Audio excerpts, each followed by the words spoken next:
అండి welcome to Yog stock. అందరూ బాగున్నారు కదా. ఈ పర్టికులర్ వీడియో వచ్చేసి ఈ స్టూడెంట్స్ కోసం చేయాలని అనుకున్నాను నేను. ఎందుకు అంటే యాక్చువల్గా స్పాన్సర్షిప్స్ అనేవి అంత ఈజీగా దొరకట్లేదు ప్రస్తుతానికి. ఎందుకు దొరకట్లేదు అంటే మెయిన్ ఇప్పుడు అది యుఎస్ కానివ్వండి, యూకే కానివ్వండి, కెనడా కానివ్వండి, ఎవరైనా సరే ఒక జాబ్ ప్రొవైడ్ చేయాలి అంటే వాళ్ళకి ఉన్నటువంటి హెడ్ఏక్స్, అంటే లోకల్గా జాబు వేరే వాళ్ళు చేయలేరు అని చెప్పి ప్రూవ్ చేయాల్సి వస్తుంది. లేదు యూకే అయితే ఫర్ ఎగ్జాంపుల్ వాళ్ళకి 3 ఇయర్స్కి ఐహెచ్ఎస్ ఫీజు అంటారు కదా, ఎన్హెచ్ఎస్, దానికి సంబంధించిన డబ్బులు కట్టాలి. తర్వాత ఈ రేట్లు పెంచారు. ఇప్పుడు ఏవైతే ఫీజు అప్లికేషన్ ఫీజు ఉందో అది పెంచారు. నెక్స్ట్ తర్వాత ఇప్పుడు 10 ఇయర్స్ ఐఎల్ఆర్ చేస్తా అంటున్నారు. అంటే ఇప్పుడు 3 ఇయర్స్ నుంచి మళ్ళీ 2 ఇయర్స్ తర్వాత వీసా అప్లై చేసి మళ్ళీ 5 ఇయర్స్. అంటే ఒక పర్సన్ ఐఎల్ఆర్ వచ్చే వరకు వీళ్ళు రెస్పాన్సిబుల్ అన్నమాట. కంపెనీ ఎవరైతే మీకు స్పాన్సర్షిప్ ఇస్తారో వాళ్ళు ఆ 10 ఇయర్స్ మీకు సంబంధించినటువంటి ఖర్చులు అదర్ దాన్ మీకు ఇచ్చేటువంటి శాలరీ కాకుండా ఈ ఖర్చులన్నిటికీ వాళ్ళు లైబుల్ అవుతారనమాట.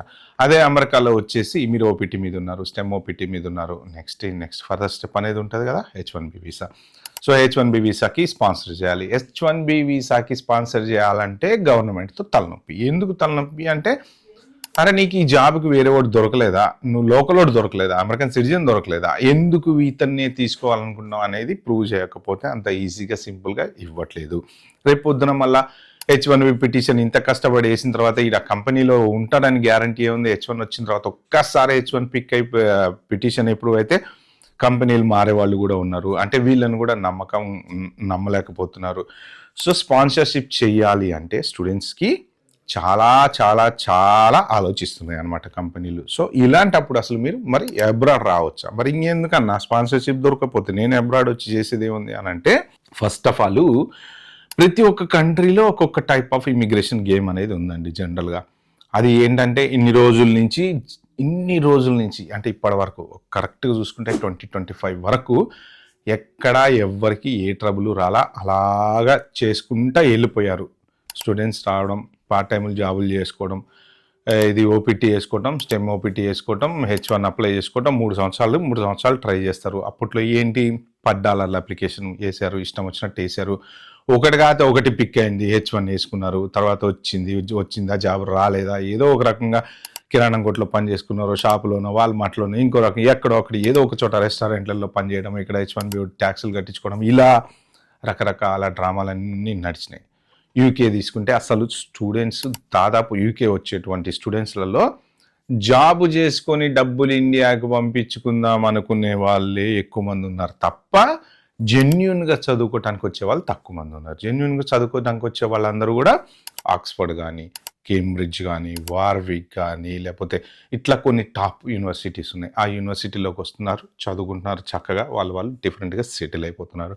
మిగిలిన వాళ్ళంతా ఈ పార్ట్ టైంలకు అలవాటు పడిపోయి పార్ట్ టైం జాబులు చేసుకుంటూ చదువు మీద కాన్సన్ట్రేట్ చేయకుండా మీ అసైన్మెంట్లన్నీ వేరే వీళ్ళకి ఇచ్చేయటము, వాళ్ళతో చేయించటము, డబ్బులు కట్టి చేయించటము. సో ఇలాగ చేసుకుంటా పిఎస్డబ్ల్యూ చేసుకోవటం, ఒక 2 ఏళ్ళు ఆ పిఎస్డబ్ల్యూ మీద నడిపించుకోవటము. ఎందుకంటే జాబ్ రాలేదనుకోండి, పిఎస్డబ్ల్యూ మీద మీకు ఎక్కడొక్కడ ఏదో ఒక జాబ్ దొరికింది, పార్ట్ టైం చేయను, ఇంకోటో ఏదో ఒకటి చేయడము, అలా చేసుకుంటూ నడిపిస్తున్నారు. ఇక్కడ స్టార్ట్ అవుతుంది ప్రాబ్లం. ఏంటి, పిఎస్డబ్ల్యూ అయిపోయిన తర్వాత ఇదివరకు ఏం చేశారు, ఏదో ఒక కంపెనీని పట్టుకోవడం, వీసా చేయించుకునే వాళ్ళు, స్పాన్సర్షిప్ చేసుకునే. అప్పుడు ఎందుకు చేశారు అంటే శాలరీ అనేది చాలా తక్కువ ఉండేది. 34,000, 34K, లేకపోతే 28K, ఇలా స్కిల్డ్ వర్కర్ వీసా. ఏ హోటలో తెలిసినోడో, ఏ సర్నాభవనో, లేకపోతే ఇంకోటో ఉంటాయి కదా హోటళ్ళు. చిన్న రెస్టారెంట్ ఉంది, మా ఫ్రెండ్కి రెస్టారెంట్ ఉంది, దాంట్లో మేనేజర్ అనో వెయిటర్ అనో స్కిల్డ్ వర్కర్ వీసా ఏదో ఒక రకంగా ఏదో చేపించుకొని అలాగా నడిపించుకుంటా, అటు పార్ట్ టైం జాబులు చేసుకుంటా, ఇటు ట్యాక్సులు కట్టుకుంటా. స్కిల్డ్ వర్కర్ వీసా చేసుకున్నారని ఏదో ఒక రెస్టారెంట్ మీద ఫర్ ఎగ్జాంపుల్ ఆడికి ట్యాక్స్ కట్టాలి, ఒక 5 ఏళ్ళు ట్యాక్స్ కడతారు, ఈలోపు ఐఎల్ఆర్ వచ్చేసి ఇలా రకరకాలుగా నడిపించుకుంటా వచ్చారనమాట. సో ప్రజెంట్ సిచ్యువేషన్లో అటు అమెరికాలో కంపెనీలు ఇంట్రెస్ట్ చూపించట్లేదు స్టూడెంట్స్ మీద. ఎందుకు అంటే చెప్పాను కదా, H1 హెడ్ఏక్. ఇటు యూకేలో కూడా స్టూడెంట్స్ మీద ఇంట్రెస్ట్ చూపించట్లేదు. ఎందుకు అంటే ఐఎల్ఆర్ ఎన్ని సంవత్సరాలు అయిద్దో తెలియదు. 5 సంవత్సరాల పాటు మీకు మీ ఎన్హెచ్ఎస్కి సంబంధించిన ఫీజు కానీ, లేకపోతే మీ అప్లికేషన్ ఫీజు కానీ, ఈ 5 ఏళ్ళు వాళ్ళు కంపల్సరీ గవర్నమెంట్‌కి కట్టాలన్నమాట. కట్టి మీకు సాలరీ ఇచ్చి మిమ్మల్ని పోషించాలి. అంటే లోకల్‌లో ఆల్రెడీ గ్రీన్ కార్డ్ అదే మన పీఆర్ ఉన్నవాళ్ళు గానీ, సిటిజన్‌షిప్ ఉన్నవాళ్ళు గానీ, కొన్ని వేల లక్షల మంది ఖాళీగా ఎంప్లాయ్‌మెంట్ కోసం వెతుకుతున్నారు. అన్‌ఎంప్లాయ్‌మెంట్ రేట్ అనేది పెరుగుతుంది. అలా పెరిగినప్పుడు వాళ్ళని తీసుకుంటే ఏ హెడ్‌ఏక్ లేనప్పుడు మిమ్మల్ని స్పాన్సర్‌షిప్ చేసి వాడు మీ మీద ఒక 10,000, 15,000, 20,000 ఖర్చు పెట్టి ఫ్యామిలీ ఆఫ్ 2 3 ఉంటే మళ్ళీ మీ ఫ్యామిలీ అందరికీ వాడు ఖర్చు పెట్టేసి కొంతమంది ఏం చెప్తారంటే నేను స్పాన్సర్ చేస్తా మొత్తం మెడికల్ బిల్స్ అవి అన్ని నువ్వు కట్టేసుకో నేను వీసాకి ఖర్చు పెడతా అంటారు అనమాట. సో అలా చేసుకున్న వాళ్ళు కొంతమంది ఉన్నారు. ప్లస్ కంపెనీ కూడా ఏంటంటే ఆ శాలరీ ఏదైతే థ్రెషోల్డ్ ఉంటుందో అది పెరుగుతా పోయింది. ఇదివరకు 28K ఉండేది, దాని తర్వాత 32K చేశారు, తర్వాత 34K చేశారు, ఇప్పుడు 42 45 సంథింగ్ ఉంది. 42K ఇచ్చి మీకు మళ్ళీ ఆన్ టాప్ ఆఫ్ దట్ మీ వీసాకి సంబంధించినటువంటి ఖర్చు 10 ఇయర్స్ పెట్టుకొని మిమ్మల్ని స్పాన్సర్షిప్ చేసి అంత అవసరం ఏముంది? ఫర్ ఎగ్జాంపుల్ ఇదంతా బాగానే ఉంది.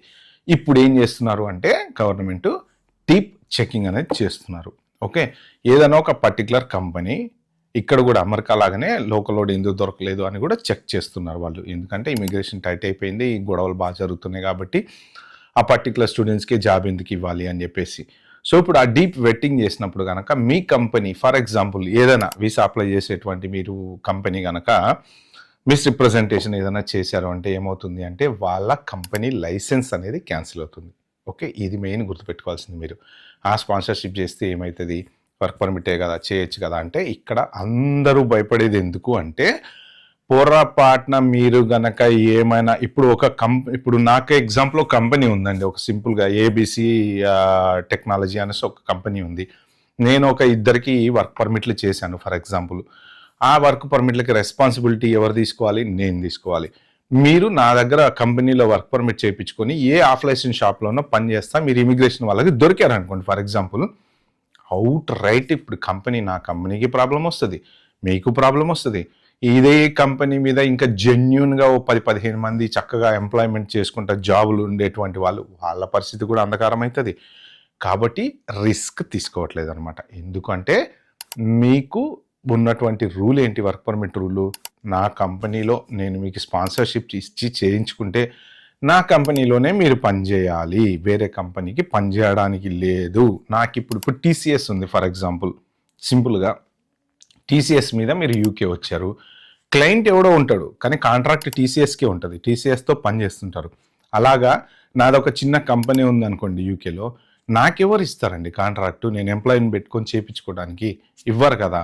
కాబట్టి ఇట్లా ఏంటంటే అందరూ చిన్న చిన్న ఏజెంట్లని వాళ్ళని వీళ్ళని పట్టుకొని వర్క్ పర్మిట్లు చేయించుకొని బయట ఎక్కడో జాబులు చేసుకుంటూ ఉన్నారు. ఆ జాబులు చేసుకునేటప్పుడు మీరు ఇమిగ్రేషన్లో చెక్లు దొరికితే ఈ కంపెనీ వల్ల లైసెన్స్ క్యాన్సిల్ అవుతుంది, ఆల్రెడీ వాళ్ళ కంపెనీ మీద ఉన్నటువంటి వర్క్ పర్మిట్లకి ఇబ్బంది వస్తుంది. So that's exactly what is happening in America as well.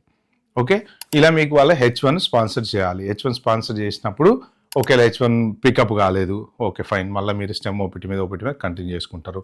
అలాగే మళ్ళీ H1 పికప్ అయింది, పికప్ అయిన తర్వాత మీరు ఉంటారో లేదో తెలీదు. ప్లస్ అక్కడ కనుక వాళ్ళు మిస్రిప్రజెంటేషన్ ఏదైనా చేసినట్టు యుఎస్ఏఎస్ ఇన్స్పెక్షన్లోనో ఎఫ్డిఎన్ఎస్ సైట్ విజిట్లోనో ఎక్కడో ఏదైనా దొరికారనుకోండి, అప్పుడు వాళ్ళ కంపెనీ ఎగ్జిస్టెన్స్కే ప్రాబ్లం వస్తుంది. అందుకని ఏం చేస్తున్నారు అందరూ కూడా, మేము స్పాన్సర్ చేయము అంటున్నారు అనమాట. ఈ వెరిఫికేషన్ చేసుకోవాలి, ఈ వెరిఫికేషన్ ఉందా లేదా చూసుకోవాలి, అది లేకపోతే ప్రాబ్లం ఉంటే కొన్ని కంపెనీస్కి. సో ఇలాంటి హెడ్ఏక్స్ అన్నీ ఉన్నాయి కాబట్టి స్టూడెంట్స్కి స్పాన్సర్షిప్ అనేది అంత ఈజీగా దొరకట్లేదు. బట్ మరి ఏందన్న పరిస్థితి, మరి మేము అబ్రాడ్ రావాలి ఎట్లా ఏంటి అంటే, నాకున్నటువంటి ఐడియా ప్రకారం మీరేంటంటే టాప్ యూనివర్సిటీస్లో కనుక చదువుకుంటే మీకు స్పాన్సర్షిప్ దొరికేటువంటి ఛాన్స్ ఉంది. ఎందుకు అంటే టాప్ యూనివర్సిటీస్ ఎప్పుడైనా కానీ హైలీ స్కిల్డ్ టాలెంట్ కోసం ఎదురు చూస్తూ ఉంటారు. ఇప్పుడు ఒక 10 సంవత్సరాల ఎక్స్పీరియన్స్ పెట్టుకుని లోకల్ని పెట్టుకున్న ఒకటే యూనివర్సిటీ నుంచి బయటకు వచ్చినోడు చేసిన ఒకటే అందరూ ఇవాళ రేపు చాట్ జీపీటీతోటే పనులు చేసేస్తున్నారు. 99% ఈమెయిల్ కూడా ఎవరు రాయట్లే. ఈమెయిల్ కూడా చాట్ జీపీటీలోకి వెళ్ళి రైట్ మీ అని emails to my manager so and so అంటే అది ఇస్తుంది. కొంచెం పైన పేర్లు కింద పేర్లు మార్చేసి కాపీ పేస్ట్ చేస్తున్నారు, కొడుతున్నారు, పంపించేస్తున్నారు. కాబట్టి ఎక్స్పీరియన్స్కి అయితే నా దృష్టిలో టోటల్లీ యూజ్లెస్, అసలు వేస్ట్ ఆఫ్ టైం. ఎక్స్పీరియన్స్తో మనకు కొంచెం బేసిక్ నాలెడ్జ్ సబ్జెక్ట్ తెలిస్తే చాలు, ఇవాళ రేపు జాబ్ చేసేయచ్చు, అది పెద్ద విషయం అయితే ఏం కాదు. సో కాబట్టి ఏంటంటే వాళ్ళు మీకు ఇచ్చేటువంటి ఛాన్స్ ఉంది స్పాన్సర్షిప్. ఎందుకు అంటే మీరు highly talented, high skilled, top university నుంచి వచ్చారు, మీ వల్ల కంపెనీకి యూజు అని అనుకుంటే డెఫినెట్గా వర్త్ అనమాట. అలాగే మీరు యూఎస్ అయినా సరే, యూఎస్లో కూడా మీకు ఏంటి మాస్టర్స్ అయిపోయిన తర్వాత 3 years ఉంటుంది time. 1 year OPT, 2 years STEM OPT. ఈలోపు మీరు స్కిల్ ప్రూవ్ చేసుకోవాలి. ఇప్పుడు శాలరీస్ పెంచారు కదా, కొత్తగా H1 అప్లై చేసుకోవాలంటే మీరు కొత్తగా ఇప్పుడు ఫెడరల్ లిస్టులో పెట్టారు. అది ఒక 60 days తర్వాత వాళ్ళు కన్ఫర్మ్ చేసిన తర్వాత డేట్ అనేది చెప్తారు. ఆ డేట్ నుంచి మీరు H1 వేసుకోవాలి అంటే ఆబ్వియస్లీ ఇది లాటరీ కాకుండా కనుక బయట నుంచి క్యాప్ ఎగ్జామ్లో వేసుకోవాలన్నా కానీ అదే శాలరీలో వెళ్ళాలి. లేదు లాటరీలో వెళ్ళాలంటే ఆల్రెడీ లాటరీది మీకు వేజ్ లెవెల్ ప్రకారమే వెళ్ళాలన్నమాట. సో ఈ స్పాన్సర్షిప్ తలనొప్పి అంతా ఎవడు పెట్టుకుంటాడు? రేపు పొద్దున ఏదైనా కంపెనీకి ఏమైనా మిస్రిప్రజెంటేషన్ కింద వాళ్ళు ఏమైనా ఫైన్ చేసినా లేకపోతే ఇంకోటి చేసినా అనేసి వెనకాడుతున్నారు వాళ్ళు. కానీ టాప్ టాలెంట్ ఉందనుకోండి, మీరే మంచి MITలోంచో లేకపోతే హార్వర్డ్లోంచో లేకపోతే ఇలా మంచి స్టాన్ఫర్డ్లోంచో మంచి మంచి టాప్ యూనివర్సిటీ నుంచి బయటకు వస్తే అమెజానో, గూగులో, మెటానో వాళ్ళే తీసుకుంటారు, పెద్ద కంపెనీస్ తీసుకుంటారు. మీరు ఎంతసేపటికి కాలం ఎలా గడపాలి? ఓపీటీ ఎవరి దగ్గర చేసుకోవాలి? స్టెమ్ ఓపీటీ ఎవరి దగ్గర చేసుకోవాలి? ఏ కన్సల్టెంట్ మనకి చేస్తాడు? టెక్సాస్లో పాన్ షాప్ పక్కన ఉన్న కన్సల్టెంట్ చేస్తాడా? డల్లాస్లో ఈ కిరాణా కొట్టు పక్కన ఉన్న కన్సల్టెంట్. ఈ కన్సల్టెంట్ గోలో వదిలేసేయండి. మీరు ఏం చేయండి? బిగ్ కంపెనీస్ ఏం చేయండి? పెద్ద కంపెనీస్లో జాబ్ కొట్టాలంటే మనం ఎలా? మీరు ఇండియా నుంచి యుఎస్ వచ్చి చదువుకునేటప్పుడే ఇవన్నీ ఆలోచించుకోండి. ఎస్, నా ఎయిమ్ నేను అమెజాన్లో జాబ్ కొట్టాలి, మెటాలో కొట్టాలి, లేకపోతే మైక్రోసాఫ్ట్లో కొట్టాలి, టాప్ లెవెల్లో జాబ్ కొట్టాలని మంచి యూనివర్సిటీకి వెళ్ళండి, మంచి యూనివర్సిటీలో చదువుకోండి, పార్ట్ టైం జాబులు చేయకండి, లోపల యూనివర్సిటీలో వస్తే చేసుకోండి. చక్కగా మీరు మీకు చదువుకుని తర్వాత ఓపీటీలో మంచి జాబ్ ఎత్తుకోండి. ఏదో ఒక టైం పాస్ కాంట్రాక్టర్ లాగా ఏదో ఒక చోట చేస్తున్నామనో లేకపోతే ఒక లెటర్ తీసుకుని అన్ని పప్పులు ఉడకట్లేదు. వాళ్ళకి సింపుల్గా అర్థమైపోతుంది, దాని మీద కొంచెం కాలాహాయ అని. వాళ్ళకి ఇదివరకు లాగా మీరు ఏది పెడితే అది కళ్ళు మూసుకొని చపాకే దేదో లేలో బాయ్ జావ్ అనే ఆ టైప్లో లేదు. ఇప్పుడు ఏంటంటే ప్రతిదీ డీటెయిల్గా వాళ్ళు చెక్ చేస్తున్నారు, మీ లింక్డ్ఇన్ ప్రొఫైల్ చెక్ చేస్తున్నారు, మీ ఎక్స్పీరియన్స్ చెక్ చేస్తున్నారు. కాబట్టి ఏంటంటే మీరు పర్ఫెక్ట్గా లీగల్గా మీకు స్పాన్సర్షిప్ కావాలి అంటే మీరు మంచి టాప్ యూనివర్సిటీస్లో చదువుకోవాలి, మీ అకాడమిక్స్ చాలా బాగుండాలి. మీరు అసైన్మెంట్లు డబ్బులు ఇచ్చి పక్కడితో రాపించటము, మీకు వాడితో వీటితో ChatGPT చూసి రాయడము, ఇవన్నీ చేస్తే ఏంటంటే మీ అకాడమిక్స్ బాగుండవు, మీ జీపీఎల్ బాగుండవు, మీకు స్పాన్సర్షిప్స్ దొరకవు. చివరికి మీరు యూఎస్లో అయితే 3 years OPT, STEM OPT, H1 pickup కాకపోతే ఇండియా వెళ్ళిపోవాలి. లేదు అంటే మళ్ళీ Day 1 CPT వేసుకొని అక్కడ చేసుకుంటే ఆప్షన్ ఉంది. యూకేలో అది కూడా లేదు. యూకేలో ఏంటి PSW 2 years, ఇప్పుడు దాన్ని 18 months చేశారు. మొన్న జనవరి నుంచి 18 months చేశారు. 18 months తర్వాత మీరు స్పాన్సర్షిప్ దొరకలేదు అంటే వెళ్ళిపోవాల్సిందే. లేదు మళ్ళీ PhDకి అప్లై చేసుకోవాలి. మళ్ళీ PhDకి అప్లై చేసుకుంటే ఖర్చు డబ్బులు కడతానే ఉండాలి. లేదు ఏ రెస్టారెంట్లోనో స్కిల్డ్ వర్కర్ వేసుకోవాలి. అది కూడా అంత సింపుల్గా ఇదివరకులాగా రావట్లేదు. నువ్వు చదువుకుంది ఏంది అని నాకు మొన్న ఒక పర్సన్ కలిసాడు, మాట్లాడాను నేను పర్సనల్గా. డేటా ఇంజనీరింగ్ ఏదో చదివాడు, మాస్టర్స్ చేసే జాబ్ ఏంటంటే కిచెన్ పోర్టర్. పెద్ద కంపెనీలో PSW ఉంది, కిచెన్ పోర్టర్గా చేసుకుంటున్నాడు అనమాట. కిచెన్ పోర్టర్ అంటే ఏంటి? జనరల్గా క్లీనింగ్ డిషెస్ అవన్నీ ఉంటుంటాయి అనమాట. డేటా ఇంజనీరింగ్ చదివి నువ్వు ఏంటంటే జాబ్ రావట్లేదని కాలం గడపడం కోసం మీరు ఏదో ఒక జాబ్ చేసుకుంటే మీ ఎక్స్పీరియన్స్ ఎక్కడ పోయింది? మీరు PSW పెట్టుకొని అసలు దానికి దీనికి ఇలా సంబంధం లేకుండా ఈ 2 ఏళ్ళు ఎంతో కొంత లోన్లు తెచ్చుకుంటారు కదా పాపం వాళ్ళు. మరి ఆ లోన్లు కట్టుకోవాలి.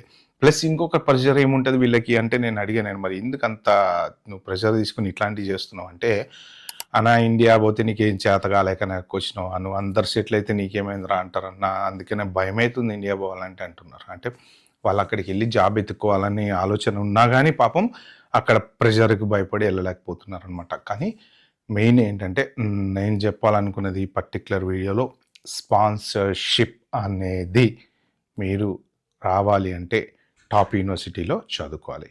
Okay friends, bye, have a good day.